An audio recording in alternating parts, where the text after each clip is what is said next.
I start the video like that, but fuck it. New era of Chicago drill, the Backdoor. Close that back door. Oh my God, chat. My bad. Whoa, wait, that don't make sense. How y'all can hear me, but y'all can't hear my.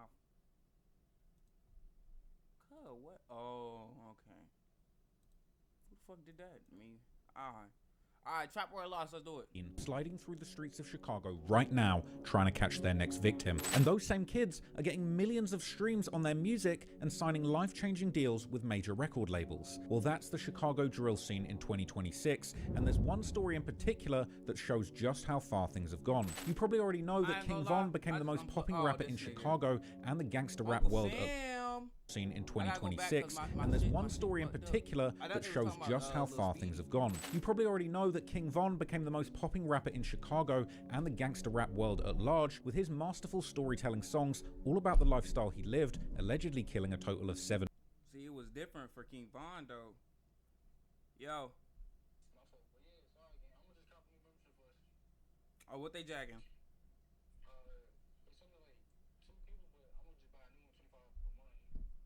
Oh, the black card? Yeah. Alright. I bet that I'm gonna start sliding for real.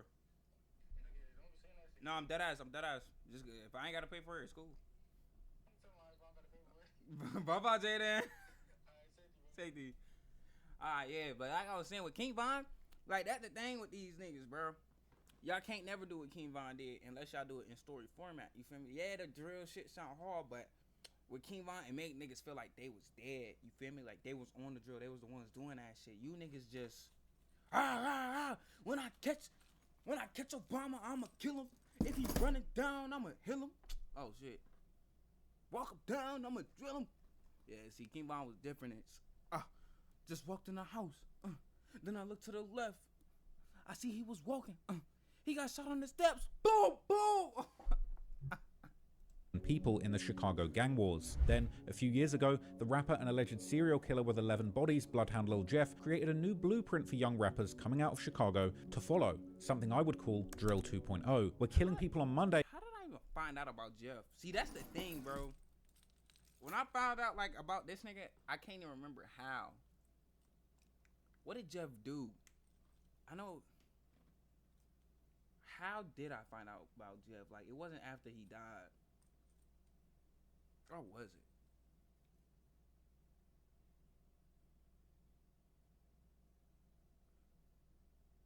Nah. I think it was a couple days before he died. That's why I feel like it was because when he died, but I don't fucking know. Nah, I don't know. I don't care, bro. Life goes on. And rapping about it on Tuesday is the absolute norm. And having at least 3 bodies seems to be the minimum requirement in order to even be taken seriously in this world. If I get mad enough. See, and that's y'all problems right there. It's like, killers get killed every day, so it's like, and that's the thing too, bro. It's so weird, bro. Like that, they made that, oh, if you don't got more than 3 bodies, you not no killer. I ain't gonna lie. If a nigga kill a dead ass killer gang, what does that make them? And that's their first hat. What does that make them? It don't matter, bro. If you step in and you kill something unlawfully, gang, nigga, you just that. You feel me? Not like you that, like you hard, but you're catching body nigga. Like, yeah, you caught one body. You feel me? But it's just like with that street shit, it's dumb, bro.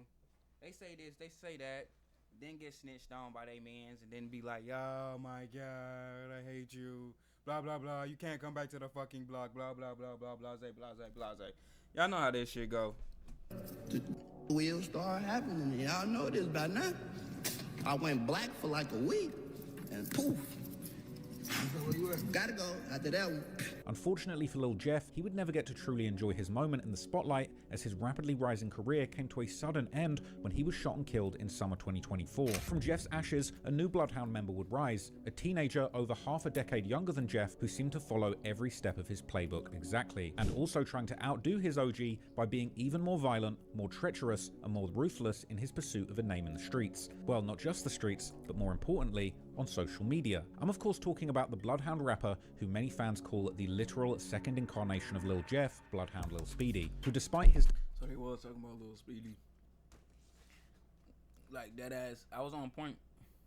But it's like, bro, I always wonder why he just remind me of Jeff, and now that I'm hearing about this shit, it's like, oh, that's his big homie. No wonder. Disturbingly young age, has already created a name for himself in the streets of Chicago and more recently in the rap game by claiming to have multiple bodies or hats under his belt, with numerous claims on record in his songs boasting about having committed 2 or 3 murders, and even more broad claims of living a life where violence and chaos seem to follow him at every step. Them shorties look up to y'all. Fully chopped, Q50 with Lil 50, Quan, get him gone, you know? Lil Speedy. Don't Right. forget about Shorty. Oh, yeah. Lil Speedy. Yeah. Well, I'm from Bloodhound though. Bloodhound Dread City, same like the Maryland. I'm up for y'all need some more. I play ball and come cold. And Speedy keep trolling, it's gonna be 30K on his head, and I bet you we be dead by tonight. Keep trolling. See, now, I ain't gonna lie. When niggas be like, oh yeah, they got hats. There's certain nigga I believe. But him saying he got 3, I believe it. You feel me? If he would have been like, yeah, I got 8. Alright, you're, I don't know. But with 3, I genuinely believe he killed 3 people. Me personally, I just don't understand the fucking emoji things though. Like the graduation, okay, that's smooth. Killed the bitch, I'm pretty sure. But that hat one, that fucking Sir Topham hat, that Sir Topham hat one. Yeah, I don't know what the fuck that shit mean. I guess like Chicago got their own little twist of things, you feel me? But it's like, you know, if somebody in the chat want to explain to me what the hell that shit mean, thank you, please. Be dead. Even like my mama can vouch right now, Blue. I go to the shower with my gun in my hand. Where does Backdoor slime reputation be coming from? Why they be calling you king? You go to the shower with your gun in your hand.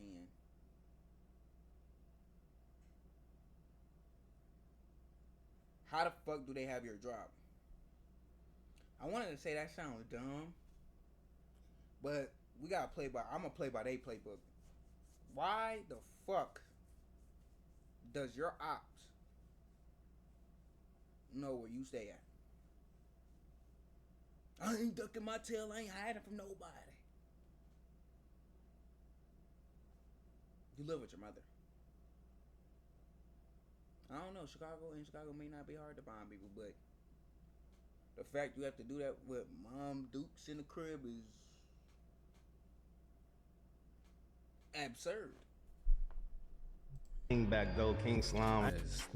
Snake just my favorite. Like I always tell like that's my favorite animal type. But can this kind of madness truly last and turn into a genuine rap career? Or is Lil Speedy already living on borrowed time, destined to end up just like his role model Jeff or his partners in crime, either dead or in jail before even reaching adulthood? Because as we'll uncover in this video, behind the music, the viral moments and the rumors, there's a chain of murders and a betrayal that some believe might have actually sealed Speedy's fate before the spotlight even found him.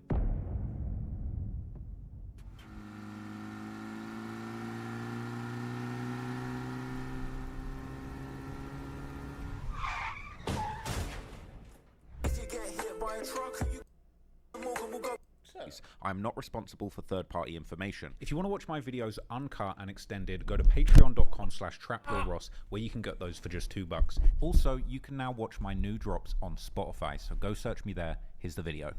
Spotify.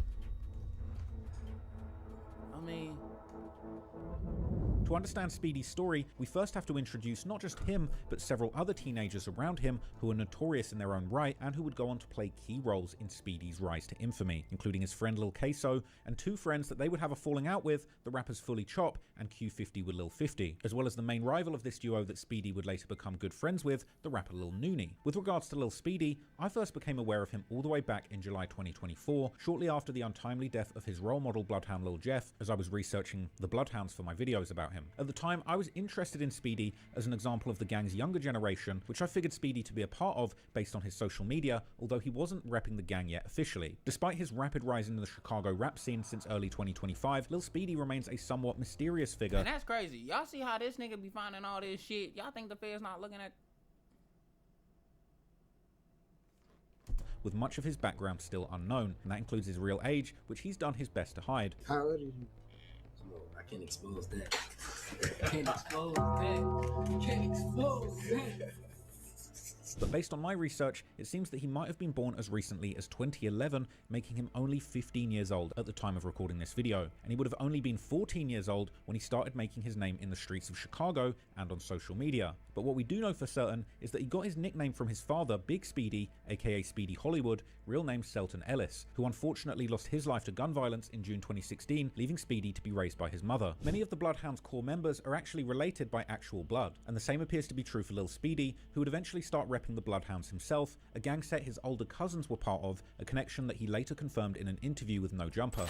But I was mostly around like my big cousins, like you know they from 79 type. That's like that's how the whole came upon type. Okay. I was growing up. However, Speedy is not originally from the hood of the Bloodhounds, which is around 79th and Maryland, but he's actually from another hood around 56th and Morgan, which is currently repped by a set known as JDG. As Speedy would tell in his No Jumper interview, it was here that he would spend the majority of his childhood. Tell us a little bit about exactly where you grew up and what it was like and everything. I grew up on, like, when I was in Iraq, I lived on 56 and Emerald. It was also likely here that Speedy would meet his friend Lil Queso, who hailed from a hood around 66th and Normal, which is strongly affiliated with Lil Speedy's original hood of 56 and Morgan, these two hoods forming an alliance called From the 6th to the 6th, while some members, including Queso, would also rep a clique known as 18 Kappas. 18 Kappa Lil Nate on my cousin.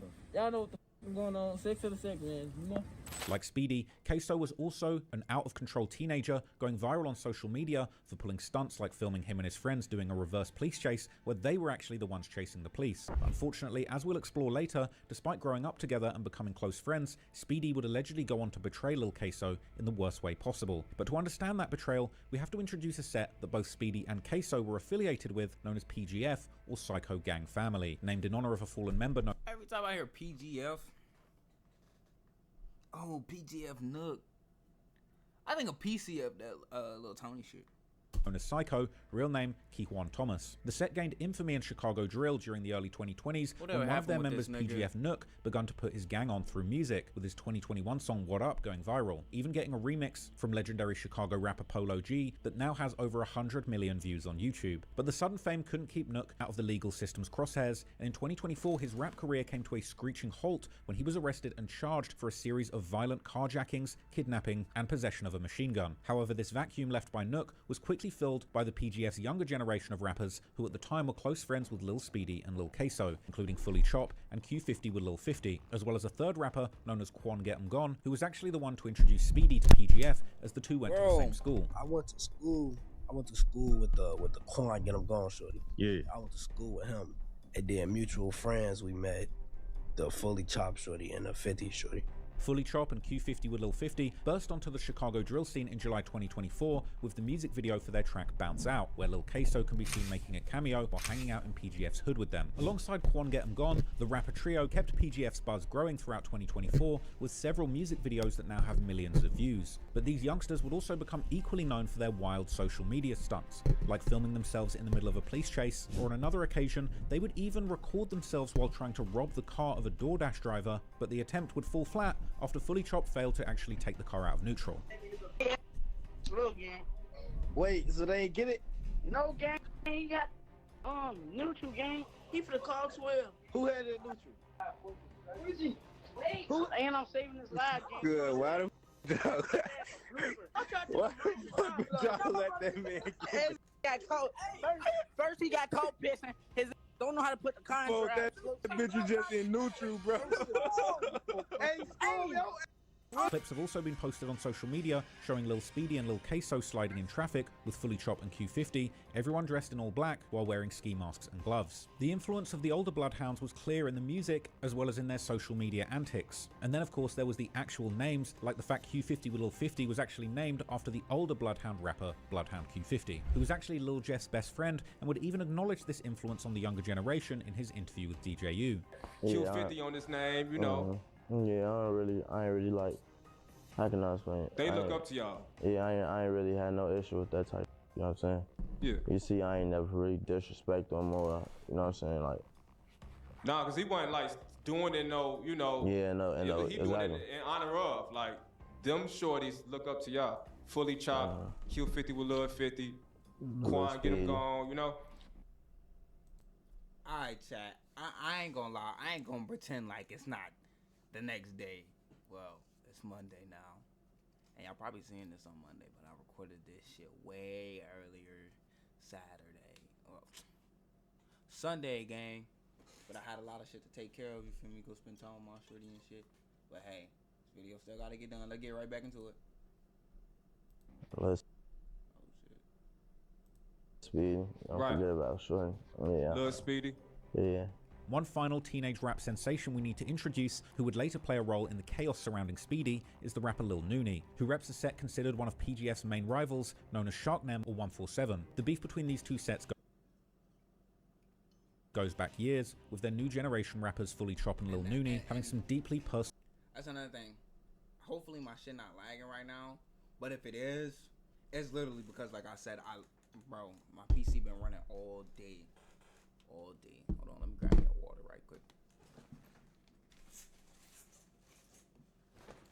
Alright, bet. Reasons to hate each other. For example, in February 2022, Sharknem would allegedly kill a young PGF member and Fully Chop's cousin called Sosa, real name Jamarian Wales. Wow. So you say you start, you know, hanging out around age 12. Who was it, you know, that kind of introduced you to the street life? Who were you hanging around? Big cousins, my big cousin Sosa that died. While in September 2024, PGF would allegedly kill a member of Sharknem called Baby Doc, real name Davion Norrells, who was Nooney's big brother. Nooney's rap career was actually jump-started by the young rappers from PGF who would keep dissing Nooney and mentioning him by name in their songs, particularly with a catchphrase that appeared to reference a real incident where PGF had shot at members of Sharknem, but Nooney had somehow avoided getting hit. Man, so much just be going on in Iraq. Locked up in juvie, his friends would release his response to all the dissing, a song and music video that he and another Sharknem rapper had recorded before his incarceration, titled Shark Business, which would also end up going viral, now having over 6 million views on YouTube. But just like all the other youths I've introduced, Nooney has also made a name for himself with his social media shenanigans, perhaps the most famous example being him and his friends filming themselves beating and robbing another young rapper named 4 Block. I was about to say, ain't his name like Lil Mari or something like that? Lil Mari, who they used to be friends with before betraying him on camera. Now that we know the main characters of the story, let's take a closer look at how Speedy made his name in the streets as one of the most dangerous youngsters coming out of Chicago before he ever even started rapping. But while all these murders were taking place around the Bloodhounds, Speedy would also have some more personal drama developing, as his former friends from the PGF set would suddenly have a falling out with him and his friend Lil Queso. The sudden fallout wouldn't just end a friendship, it would set off a chain of events that spiraled into one tragedy after another, and exposing one of the most dangerous trends in the modern day streets, the practice known as backdooring. In October 2024, one of the teens from the friend group of Lil Speedy, Lil Queso, Fully Chop, and Q50 with Lil 50 would meet a tragic end being gunned down in an alley at just 15 years old. But to understand how something like this can happen in Chicago, we have to first look at one of the darkest trends in the streets today, the practice known as backdooring, which refers to setting up and betraying someone who's supposed to be close to you, a friend, a relative, or even a partner, often by setting them up to be robbed or killed in order to gain something in return, whether that's money, status, or even just clout. This is by no means a new thing in the Chicago underworld, but Bloodhound Lil Jeff would make it a key part of his public persona, arguably boosting the trend's popularity to new heights by taking watches and chains from pretty much anyone who came into his orbit. Lil Speedy would allegedly end up taking this trend to an even darker level, eventually receiving the nicknames King Backdoor or King Snake. Where does Backdoor Slime reputation come from? Why they be calling you King Backdoor, King Slime, and all that type of shit? I genuinely don't know where that King Backdoor came from. But before Speedy would receive this reputation, it was Speedy himself, together with his friend Queso, who would first become the victims of backdooring. How this all ended up going down is a little unclear, but in September of 2024, Fully Chop from PGF, who was supposed to be a friend of Speedy and Queso, would suddenly begin posting on social media how he had taken someone's gun, while adding that he wasn't a snake, but he had done it because the other person had Took his switchy, tried to trade. I ain't no snake, but he backdoor. But he backdoor. backdooring him. That person would allegedly turn out to be Lil Queso, who would make several posts about how he had been betrayed by Fully Chop and the other PGF members. Fully Chop and Q50 might have been referring to was an alleged incident where people from Lil Queso and Lil Speedy's original hood, the so-called 6th to the 6th Alliance, may have first taken a gun from Q50 and Fully Chop, as the members from this hood would later allude to. And we definitely seen like somebody over here like clowning like, yeah, we took his Ruger or something like that. Like, it was a lot of trolling comments getting through out there, man. It was. Man, these niggas, bro. Hey, these motherfucking interviewers be asking all the right questions. Put their ass in jail. Yeah, they ain't saying who took it, but we know one of y'all little niggas did. And y'all finna throw the fuck out of them. Feds watching, bitch. Look, on some real. We don't even do we don't even hold on. We don't even do like that next, but it's like when the only thing chasing it, now we gotta let it be known what's going on, like what's really going on. That just shows that he was goofy, gang. Hey, throw that out the window. Come on, bro, we ain't even use it. Right, that's they be chasing. I'm like, man, y'all some blood. But whoever had started this feud, now that the beef was on, there was no going back, as Queso would respond to Fully Chop and Q50 by posting a picture of himself together with Lil Speedy in traffic, armed with several guns. The post came together with a song from the Bloodhound rappers JB Bin Laden and Lil Jeff called Run But Can't Hide, implying that they were out hunting and looking for a get back. Both sides would keep their followers updated in real time about the beef playing out in the streets, a back and forth that allegedly led to several real-life shootouts. But fortunately, none of these incidents appear to result in any fatalities, though at one point, Fully Chop would even imply that they had shot up Speedy's family's house, while also posting a video where he was allegedly having a shootout with someone, together with a caption saying that Speedy's gun had jammed on him. The stolen gun saga would soon make it to a larger platform when the popular Chicago vlogger On A Couch TV would make a vlog with the young PGF members later that same month, where they would hint towards having taken Lil Queso's gun because he had tried to play the middle, perhaps referring to the fact. Now it's starting to make sense, because I know earlier I was like, why the fuck do your ops know where you live? I gotta fucking remember. Some niggas be beefing with their friends. Fuck is that noise? Some niggas that ass just be beefing with their friends.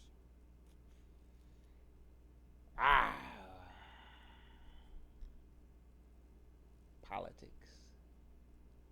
This shit white as hell. The hell? Fact that people from Queso's hood had allegedly stolen a gun from them first, but Queso had still tried to be friends with both sides. It seemed like in Chicago this happened a lot with y'all homie Queso or something where y'all took his pipe. That's Lil Cuz. That's been Cuz. But he was playing he was in the middle, folks. That's my Lil Cuz. If you ain't with us, you against us. It ain't no middle on all my dead people's folks. But then the PGF members would also have a lot to say about Lil Speedy, like claiming that he wasn't a real shooter, but just someone that sat on the fence whenever it was time to slide. Speedy again. Yeah, because there's so many. Yeah, that's how they rob. That's how they rob. Speedy and nobody. Speedy and nobody. Yes, He used to sit in the back seat like in the middle of the seat and get his gun took every time. Never blew when they got in the shootout. Ain't that one big, like, ain't that this nigga big sister talking and she date his op that be smoking him? You know, some people just need to shut the fuck up. Everybody, he was in the middle. Every time we hop in traffic, he in the middle. They also alleged that he wasn't a real bloodhound, likely because he had spent his early childhood in another hood before Fully Chop would seemingly pull out the alleged stolen gun, saying that this was the real reason that their ops were mad. He claiming a hood he not from. It's outside. Daddy claiming a hood he not from. Let us confirm. He's not from Bloodhound. Cho goofy didn't even have his pipe. It's outside. They really mad about this. Look. They really mad about this. Oh my God. Only about a week later, it was Speedy's time to make an appearance on A Couch TV, as he would do a vlog with the younger generations of the Bloodhounds. In the vlog, Speedy acknowledged that Q50 with Lil 50 had once been a good friend of his, even calling Q50 his cousin, something that he would later deny, while describing the entire situation as a breakdown of trust, with both sides believing the other was about to backdoor them first. On Monday, October the 21st, 2024, the young PGF rappers Fully Chop, Q50 with Lil 50, and Quan Get 'Em Gone appeared on DJ U's popular YouTube channel, their first official interview as rappers, and a clear sign that their music careers were beginning to go to the next level. They all fucked up. Here's his fucking arm. Unfortunately for one of them, it would also be. Bro, why my shit like that? Shut the fuck up. This nigga fucking foot fucked up. This nigga hand fucked up. their last interview. The following day, Q50 with Lil 50, real name Anthony Smith, together with his big sister Jada and his big brother Twan, were visiting their father in the Woodlawn neighborhood, this being the hood of the Bloodhounds' main enemy, Trap City, where Q50, with Lil 50 and his siblings had spent their early childhood, something he told DJU during their interview. I grew up on like 6th, 7th Avenue. Okay. Even after becoming affiliated with PGF, Q50 with Lil 50 had remained on good terms with the younger members of Trap City, so for him, this was an area that likely felt like a second home and a place where he believed that he was safe. But unfortunately, that would turn out to be far from the truth. And after the visit, right after the three-sibling trio were about to enter an Uber, Q50 with Lil 50 would allegedly tell his sister Jada that he would be right back before disappearing to a nearby alley. Not long after, several gunshots were heard coming from that alley, and when his father rushed to the scene, he found his son suffering from multiple gunshot wounds, injuries that would ultimately leave Q50 with Lil 50 dead at just 15 years old. Meanwhile, Q50's big sister Jada would go on Instagram Live while still outside the hospital where their brother had just passed away, going on a furious rant. During this, she would scream at the camera how her brother went out shooting before instantly denying that Lil Speedy had anything to do with her brother's death, as rumors about his possible involvement had seemingly begun to spread online already. Jada would get more and more agitated and would soon even announce to her viewers that she was putting $20,000 on the killer's head and $30,000 on Lil Speedy's head if he decided to troll about her brother's death in any way. You know what you know. How much you want to bag? I give y'all 24 hours, and that's 20K on somebody's head. I give y'all 24 hours. I bet y'all whoever did whatever be killed. I'm done talking now. On my dead cousin, y'all know I'm not no bad. Speedy would indeed soon address the situation, surprisingly posting on Instagram how he had told Q50 to watch out for certain people without specifying who he was exactly talking about. But he would also do some trolling by posting a picture from the alley where Q50 with Lil 50 had been killed, as well as laughing at his death and asking why the whole city was suddenly so sad about it. He would also seemingly address Jada, saying how he was still in the trenches and clearly not concerned about any death threats. Meanwhile, other PGF members would post tributes to Q50 with Lil 50, implying that a get back was only a matter of time. But after the murder, there was seemingly no clear theory about exactly who had been behind it. Some would keep guessing that the suspect was Lil Speedy, who continued to take shots at Q50 with Lil 50 on social media, even posting an old photo of the two from when they were still friends, paired with a cryptic caption that read, "Only if they knew." While Speedy's friend Lil Queso would also keep escalating the back and forth, telling PGF to stop mentioning his name and dissing Q50 with Lil 50 by calling him the disrespectful nickname Alley Cat due to the location where he'd been killed. Some YouTubers on the other hand would point their fingers towards the PGF's main rivals, Sharknem, aka 147, theorizing that Q50 with Lil 50 might have been killed because he and the other PGF rappers had been dissing Lil Nooney's dead brother Baby Doc in their music video for the track 333, released just 4 days before Q50 with Lil 50's murder. But unfortunately, the truth would allegedly turn out to be even more tragic than that, because according to rumors now, the shooter actually came from Trap City, the neighborhood where Q50 with Lil 50 had actually grown up before linking up with PGF, a place where he should have been safe amongst friends. These rumors began circulating after the alleged killer, 14-year-old Trap City member Lil Tay, who would suspiciously lose his own life roughly a month later in a November 2024 brutal car crash. After Tay's death, Trap City members would make some shocking revelations about him, claiming that despite being only 14 at the time of his death, he had already taken 5 lives. A claim that, true or not, said a lot about the younger generation's obsession with murder and kill counts in the Chicago streets. But following Tay's death, PGF members would begin to imply on social media that he had... And these niggas think this shit is so smooth and cool and bang bang, shabang bang, ba-bang bang, shabang bang. Why? Do y'all think this shit cool?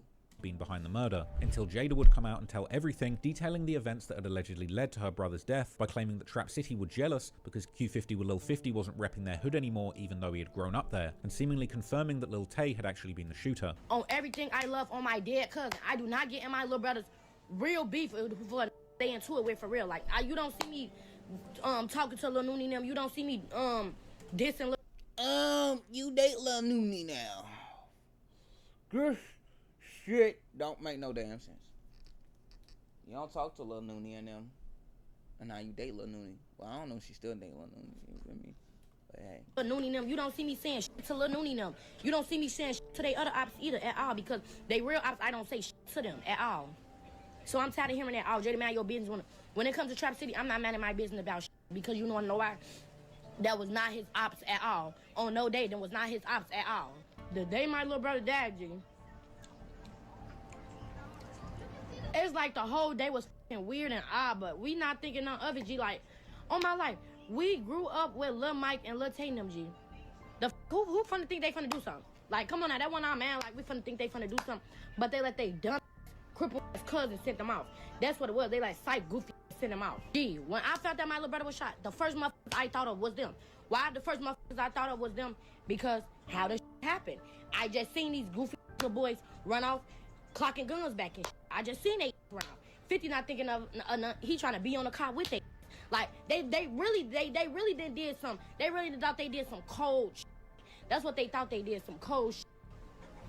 And then they was just text me, blow my phone up. Oh, Jada, we wasn't gonna shoot him, but 50 ran up on, and 50 pushed Lil Tay. 50 did this, 50 did that. On my soul, I don't get no f***. Y'all should have known.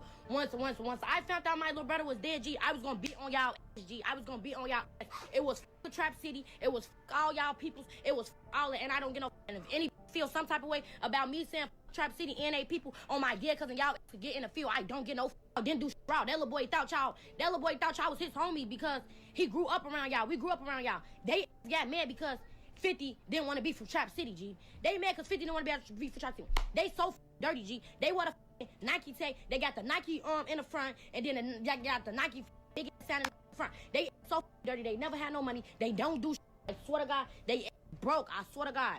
So they got mad because 50 didn't want to be from no money. Trap City, G. Why the f*** y'all thought he was finna be Trap City? What the f*** y'all do for my little brother? What money y'all put in his pocket, G? Y'all broke his heel. Y'all didn't do for him, G. Q50 with Lil 50's death showed just how senseless the streets have become in this era of backdooring, because while Q50 had actual beef with guys like Lil Speedy and Lil Queso, as well as with other sets like the Sharknem, it seems that the person who eventually took his life turned out to be someone who was supposed to have been his friend. But while Speedy and Queso seemingly weren't behind this murder, it would still end up intensifying their beef with PGF, as both would keep dissing Q50 with Lil 50 at every opportunity. But the jokes wouldn't last long, as just weeks later, a similar situation would unfold again when another teen would lose his life, and this time under even more suspicious circumstances that strongly suggested that he'd also been backdoored by someone he considered a friend. Only this time, the person who would end up dead was Lil Queso, and according to online rumors, the person behind his death was none other than his supposed friend, Lil Speedy. What the fuck? Oh, that's it? Yo, damn. Well, alright, chat. Some of them